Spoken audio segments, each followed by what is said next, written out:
Hello, good morning. This is Dr. Alasio, and this is the fifth part of our webinar series on the integrated diagnostic approach to thyroid cytopathology. And this is the fifth webinar on molecular testing in thyroid cytopathology. Now, as we know, thyroid ultrasound-guided FNA is one of the most commonly performed cytologic procedures and is used as a standard diagnostic method for managing patients with thyroid nodules.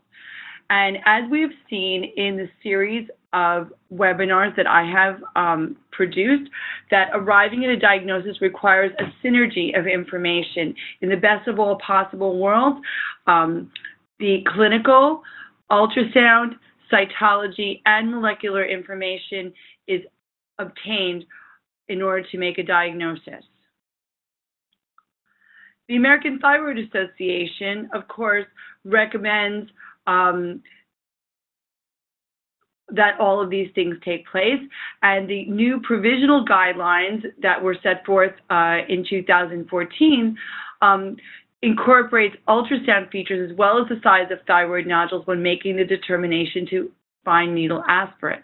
So some of these ultrasound features are calcifications, heterogeneous echo texture, increased internal vascularity, meaning that it's a Doppler 3 or 4, comet tail artifact, halos, which are benign features, and grade 1 Doppler float, which is also a benign feature. So the first three really are features that would make you more suspicious, whereas the last three are features that will make you less suspicious, but you might decide to do a biopsy anyway. Now, I'm just restating these guidelines because to illustrate the fact that these ultrasound features and clinical features, as well as cytology, all goes into making the diagnosis. And as we know, the Bethesda system is used to report thyroid cytopathology findings. And this was out of a meeting that took place in October of 2007, and participants included pathologists, endocrinologists, radiologists, and surgeons. So even the Bethesda system, this meeting, even though it is a guideline for reporting the thyroid cytopathology, it received input from other people other than pathologists, such as endocrinologists, radiologists, and surgeons, who also had an interest in standardizing the language that was used for reporting cytopathology. And these this system was published in 2008, and it was widely adopted by cytopathologists across the country, and has become the standard of care. So now we have a convergence here of ultrasound and cytology, where we have a common language and a common ground.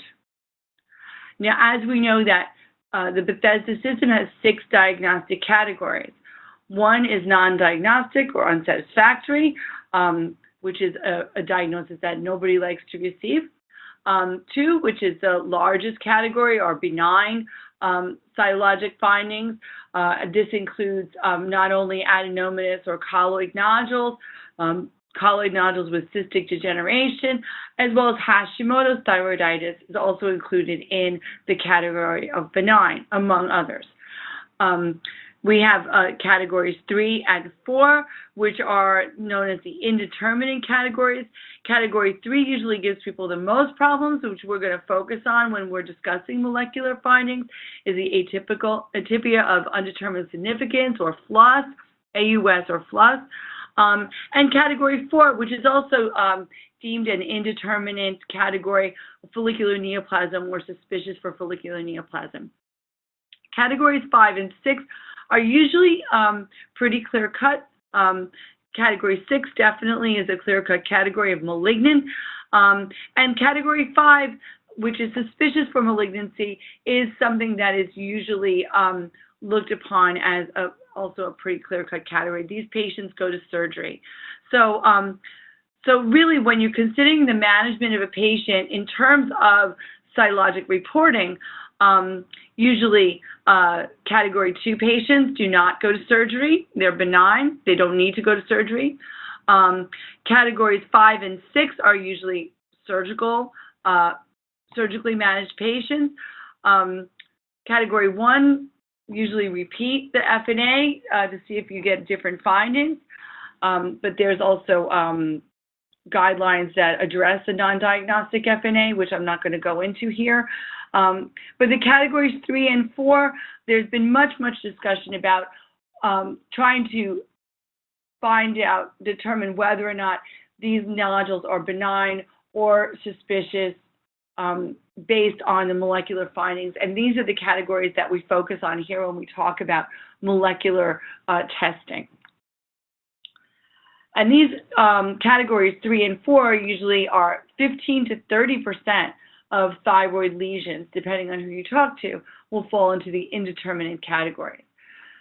So we determine these as indeterminate. We put these in the indeterminate category because lesions in this category cannot be classified as either benign or malignant by cytology alone. Why? Well, as I've usually explained to clinicians, the cytology is either suboptimal because of obscuring blood, or we don't have enough criteria to make a clear-cut diagnosis in these cases. That's why it's indeterminate, either due to cellularity or lack of criteria that would tip it either way. These categories are indeterminate, so we don't really know. We can't diagnose it by cytology alone. And category 3, which usually gives people a lot of trouble because the management of these lesions are unclear. They don't know whether we should just keep following them or take them to surgery right away, and what are the risks and benefits to either of these actions. Well, the ATA has come out with, in their provisional guidelines, they've come out on the management of indeterminate nodules, and their recommendation for molecular testing is best utilized in cases of cytologically indeterminate nodules, meaning Bethesda 3 and 4. The pretest likelihood of malignancy, so what you're thinking of before you do this testing, is usually dependent upon the clinical risk factors, and we can discuss what these are. The sonographic risk factors, meaning what does it look like on ultrasound when you're doing the scan. That's why it's helpful to have the ultrasound features at the same time as you're considering molecular testing. And the prevalence of malignancy within the cytological categories. When do we not test? Molecular testing is not a screening test. Usually when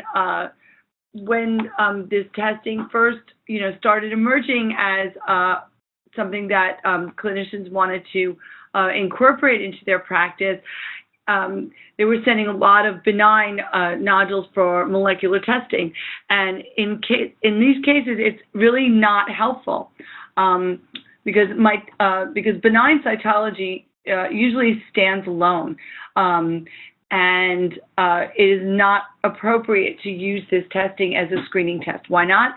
It is a poor use of resources. These tests are usually very expensive, and it's unnecessary to put samples through this kind of testing when there's benign cytology. Because pretty much you don't know what are you going to do with the result. If it comes back with a test with a result that you don't know what to do with, then what do? You take a patient to surgery, or you keep surveilling them. You could really get yourself into a clinical nightmare there. And so it's recommended that these tests are used in cases where the result will make a difference in the management of the patient. Are you going to take the patient to surgery, or are you going to watch them? And usually, in my own opinion, performing these molecular tests on Bethesda 2 cases is a misuse of the test. And this reflects a very poor understanding of the purpose of molecular testing. So when you consider what molecular tests you're going to use in the cases of indeterminate nodules, you have to determine what the tests perform at. So you're looking at sensitivity and specificity. The patient preference is important.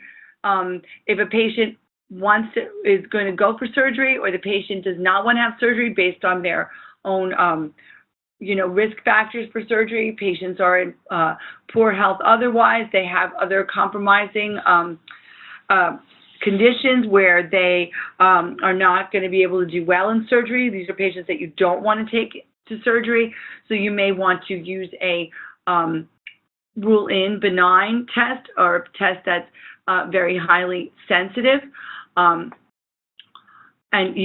So that would be when conservative management is clinically favored.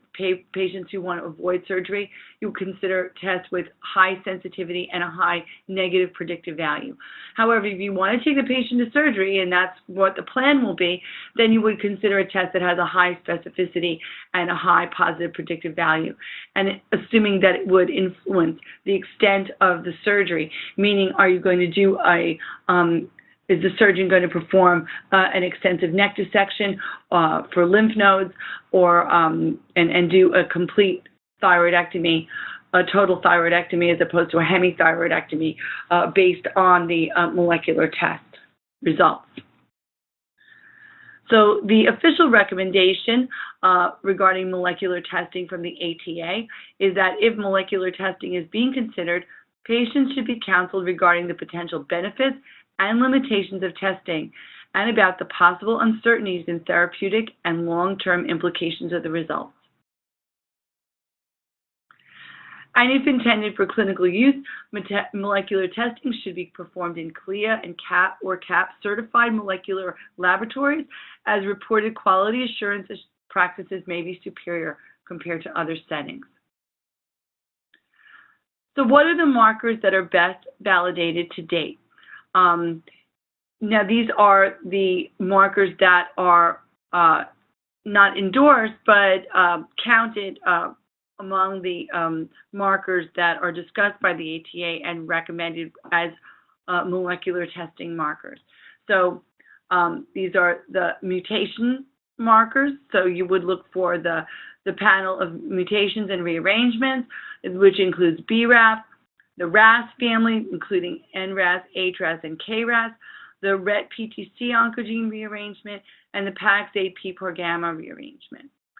The gene expression classifier, which is also known as the AFIRMA test, and immunohistochemistry using galectin-3, among others. However, this requires a cell block to be made. So, and I'm going to focus more on the qualities and advantages and disadvantages of these three types of tests in the rest of the talk. Now, molecular markers in development, and even markers that are out there already, are next generation sequencing panels, miRNA panels, and other gene expression based panels, which are still in development but are not quite emerged on the market yet. So first I'll go into mutation panels, and this is going to include BRAF, RAS, including NRAS, KRAS, and HRAS, and the PAX8 PPAR gamma rearrangement and the RET PTC rearrangement. So BRAF is the most common genetic alteration in papillary carcinoma. It's a point mutation. It's known also as the V600E mutation, which is a T to A transversion at nucleotide 1799, resulting in the valine to glutamate substitution at residue 600. This has a 45% average prevalence, and it's seen in classic PTC and in the tall cell variant of papillary carcinoma, and it's rare in follicular variant of PTC. Patients who usually show the BRAF mutation are older at presentation. They usually have a higher tumor stage, and they have extrathyroidal extension in addition to a higher rate of tumor recurrence and tumor-related mortality. And patients who have the BRAF mutation also have a propensity for dedifferentiation. So overall, this is a mutation that carries a more worse and more aggressive type of PTC. The RAS family is the most common mutation known to occur in follicular carcinomas. It's a point mutation occurring at codons 12, 13, and 61. And these include the HRAS, KRAS, and NRAS. The most frequently affected hotspots are usually the NRAS codon 61 and the HRAS codon 61.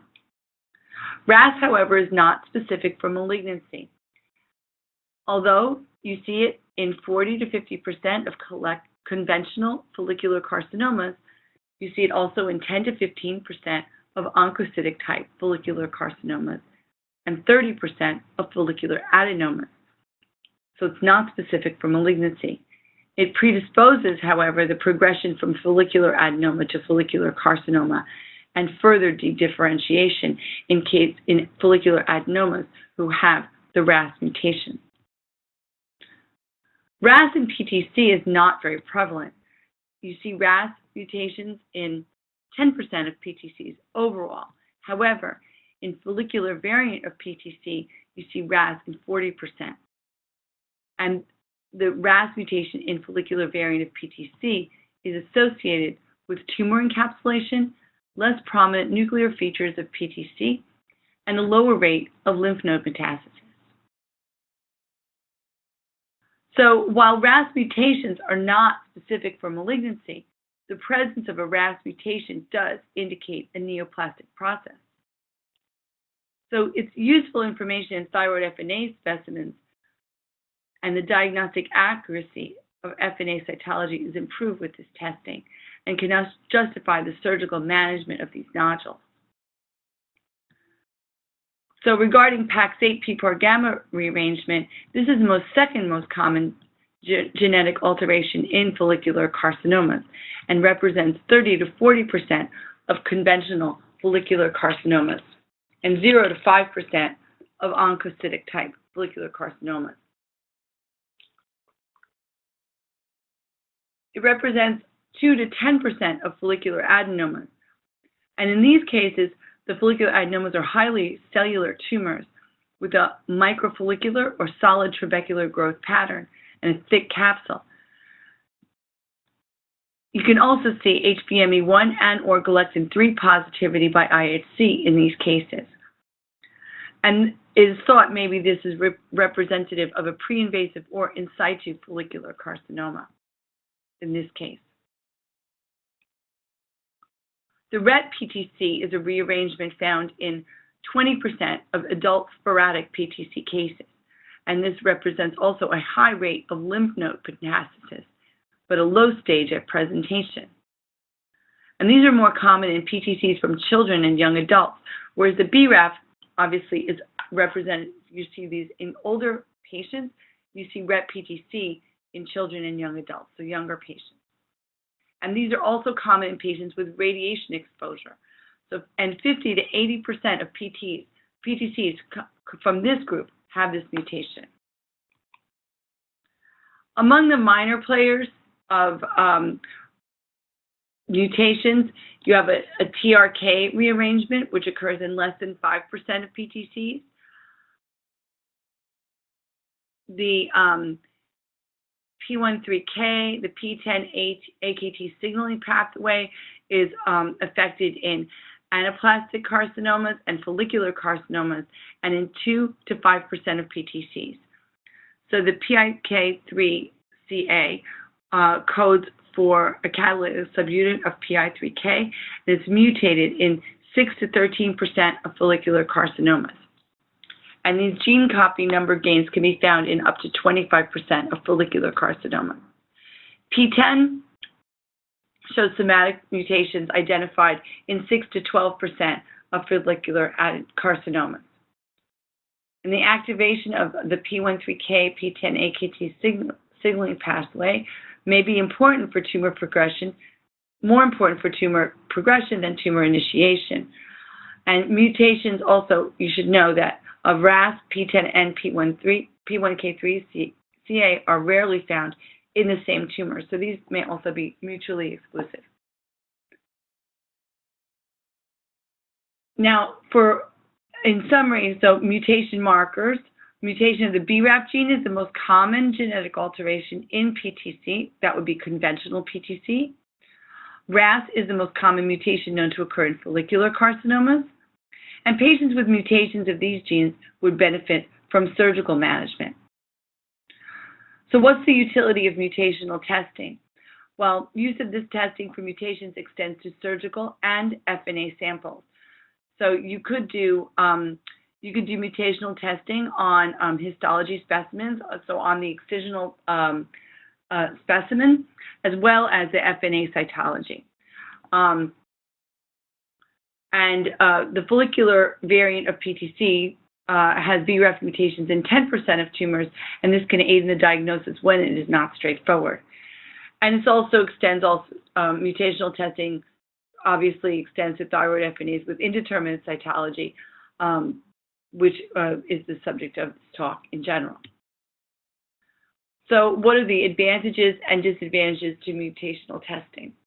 Well, obviously, to aid in the diagnosis of cytologically difficult cases, indeterminate cases, there is a big diagnostic value in using mutational testing in FNAs.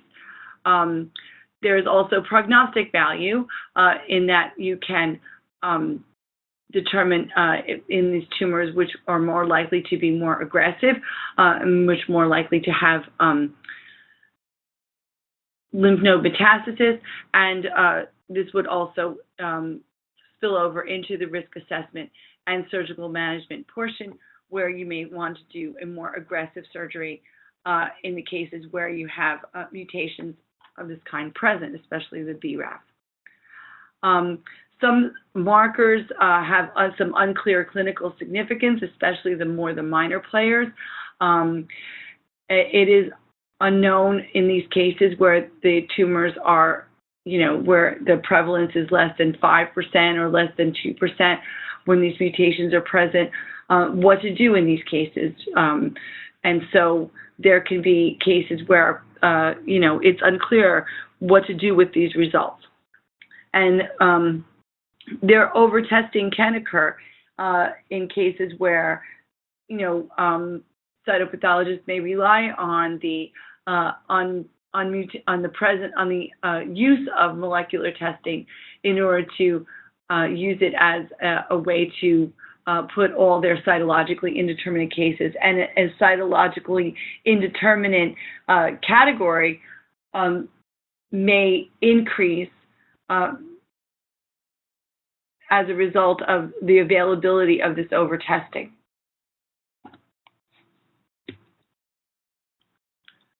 So what is the future of mutational testing? Well, next generation sequencing is the future, and it's actually here, and this is a new way of sequencing the genome. This started emerging in 2005, 2006, and the first generation, so going back from before next generation sequencing, first generation was known as the chain termination method, also known as the Sanger method. Now, next generation sequencing enables the sequencing with increased speed and accuracy due to a parallel processing of the sequencing methods. And this results in a reduction in workforce and cost. So it makes it faster, cheaper, and more easily done by less people. So that's why it is being widely adopted in many areas of mutational testing, not just thyroid. So moving on to the gene expression classifier, this is the AFIRMA test, which is from a company called Veracyte out of San Francisco. This is a microarray pattern as opposed to mutational testing with it, which is sequencing known through the PCR methods. This is 167 gene transcripts are being looked at, and this is useful for patients who have a diagnosis of in the Bethesda 3 and 4 categories, or the indeterminate categories. And this test was designed originally to maximize the sensitivity and the negative predictive value. So this test was initially designed to keep patients out of surgery. The results are clear. They're either benign or suspicious. And their results are reported, if the results are benign, they carry the same risk of malignancy as a cytologically benign nodule. So that's about 6%. And this is what they report. Suspicious is less clear, but the results of suspicious usually carry a 40% risk of malignancy. To further put in, add more value to their test, they also look for in the GEC suspicious category. They'll also do a mutation analysis for BRAF and for medullary thyroid carcinoma. The gene expression classifier has had multi-center prospective clinical validation studies. They've had double-blinded clinical trials involving numerous expert pathologists, endocrinologists, and scientists throughout the field. And this test has been designed as its outset to maximize sensitivity and the negative predictive value. So what is the utility of the gene expression classifier? Well, it's mostly used as opposed to the mutational analysis, which can be used in FNA cytology and in surgical or histopathology. The GEC can be used in FNA cytology samples, and it was designed to be used with FNA cytology samples, meaning in only Bethesda 3 and 4 cytologically indeterminate nodules. There is really no application for surgical pathology because the pretense of the test is that the results will keep the patients out of surgery. So what are the advantages and disadvantages to the gene expression classifier? Well, it's got a high negative predictive value. So a benign result is similar to benign cytology and carries the same risk of malignancy to 6%.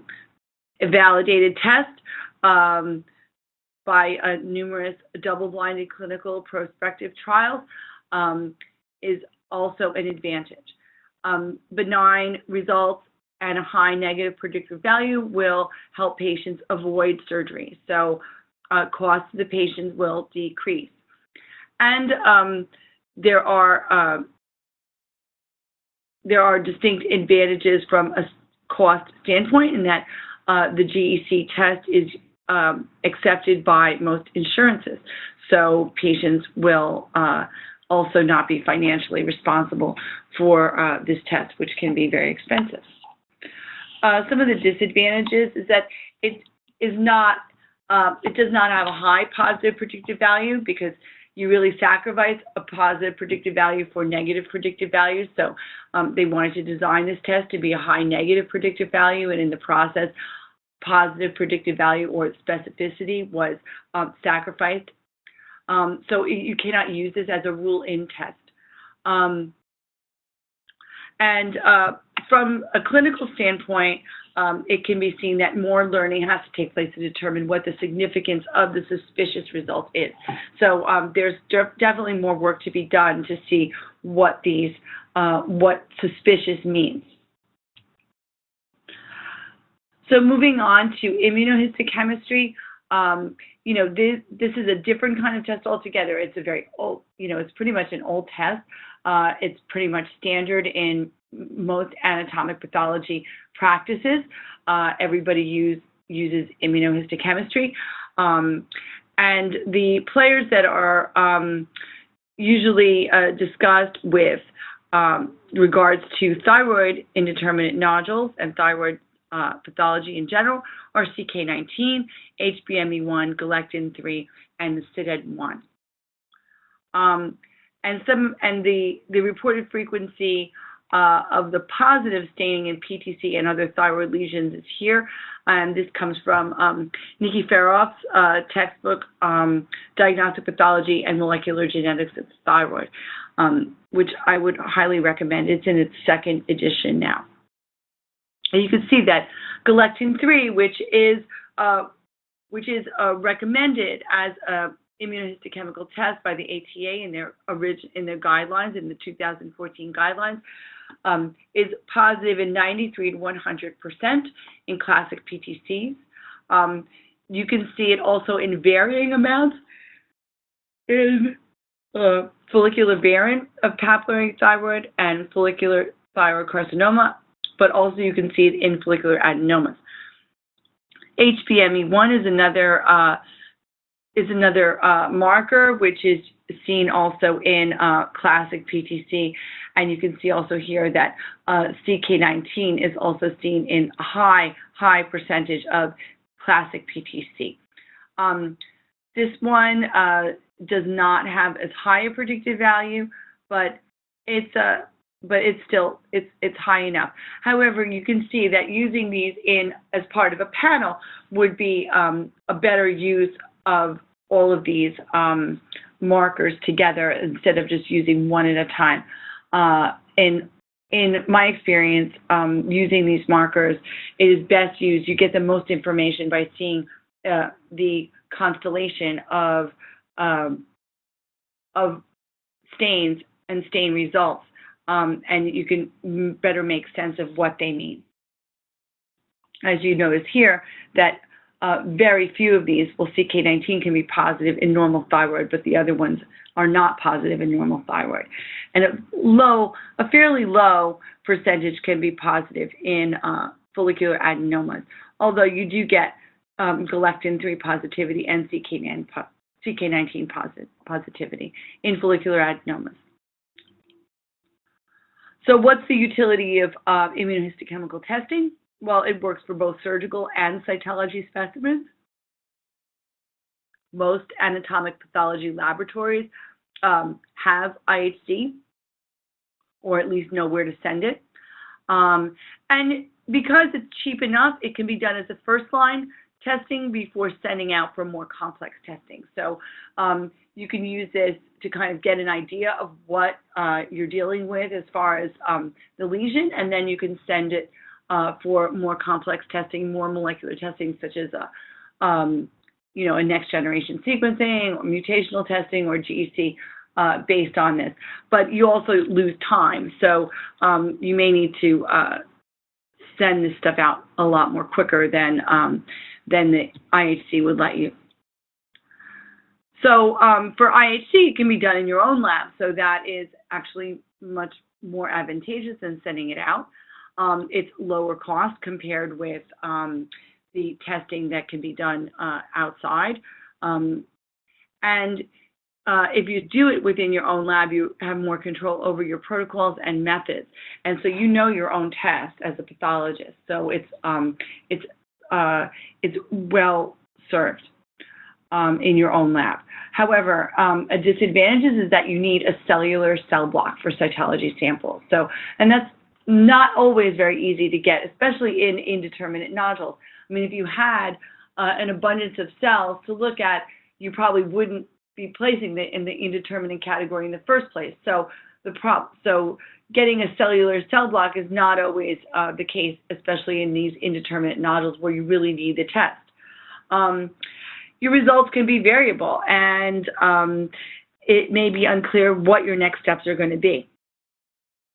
And the reimbursement is not that high. So even though it costs you less to do the test, you get a lower reimbursement for performing the test. So you're not really going to, you're not really doing it for the profitability of the test.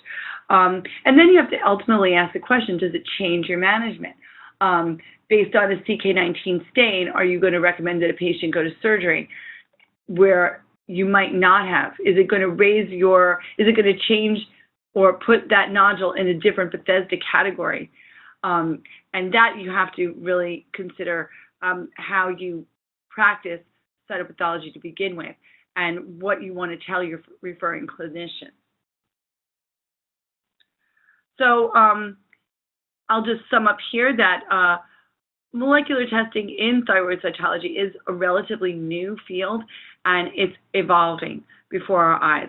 I've outlined different tests, including mutational testing, the gene expression classifier, and immunohistochemistry, and these are all different, very, very different tests with different methodologies and can be used for different purposes, whether it's a high positive predictive value, a high negative predictive value, or a triage method.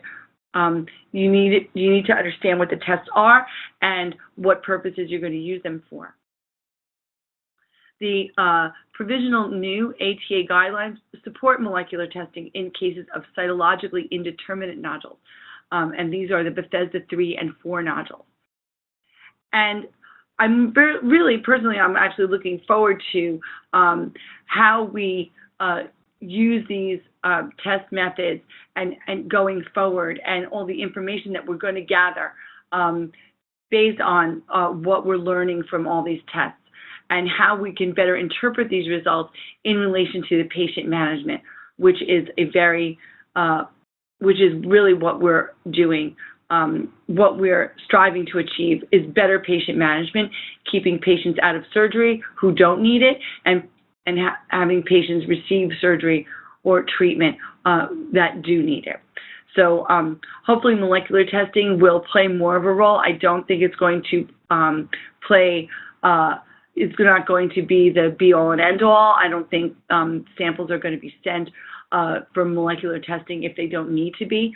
But I really look forward to seeing this field emerge and playing a role in how we shape the way we look at cytologically indeterminate nodules in thyroid. So thank you very much for listening, and I'll see you for webinar 6, which will be the last webinar in our series. Thank you very much, and I hope that you receive some good, solid information, and it will allow you to go forward thinking about thyroid indeterminate nodules a little bit differently.